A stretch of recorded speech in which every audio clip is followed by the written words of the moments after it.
The Democratic Republic of the Congo is located in the Great Lakes region at the center of the continent of Africa. A former Belgian colony, it is the second largest and the fourth most populous country in Africa.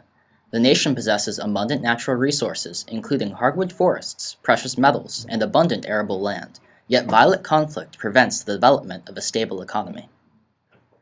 Perhaps one of the Congo's biggest problems is its failure to empower its military to defend its cache of natural resources.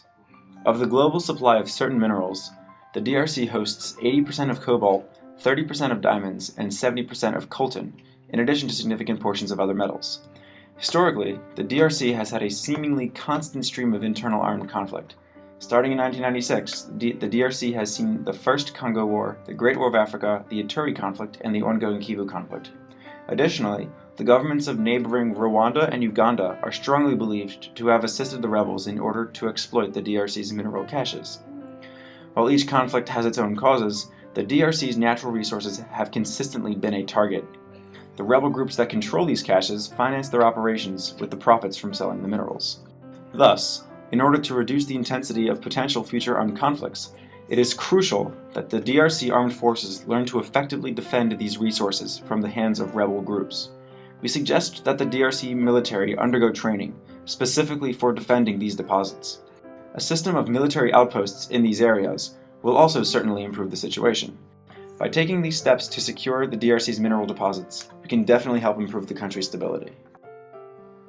Corruption is an issue of key importance to any development plan because money and goods purchased for its initiatives must reach their intended destination to be effective.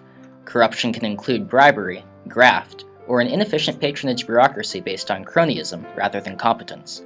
When funding meant for public projects goes missing or is badly mismanaged, basic public services suffer. Of special concern is corruption and illegal activity relating to the DRC's natural resources. More than 3/4 of the logging done in the country is illegal, unregulated, and unreported. In addition, when mining areas are controlled by rebel groups, multinational corporations often bargain with those groups instead of the main government. Some private mine security forces have even been accused of human rights violations. When attempting to destroy a culture of corruption, education is the first step. Public officials must be trained through seminars and public awareness campaigns that corruption is not to be tolerated. Furthermore, the judicial branch of the Congolese government must be strengthened in order to persecute those who practice corruption with the full force of the law. Finally, an institutional system to report corruption safely must be put into place so that new instances of corruption can be detected and summarily dealt with. The government of the DRC has allocated a mere 2.5% of the GDP towards education expenditures, giving cause for families to finance their children's education. In order for children to attend school, their parents must be able to contribute toward their teacher's salary, as well as supply school materials and pay for transportation costs.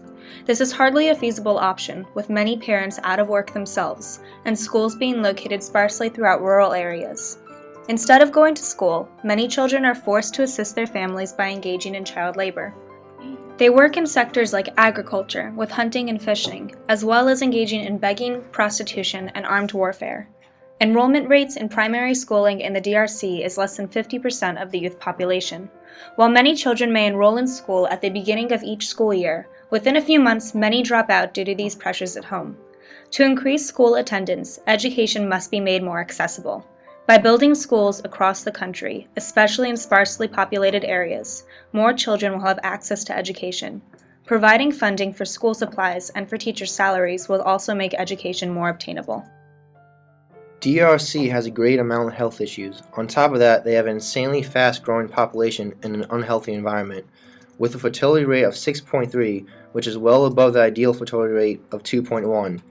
DRC's high fertility rate may be caused by the severe lack of condom and/or birth control pill use.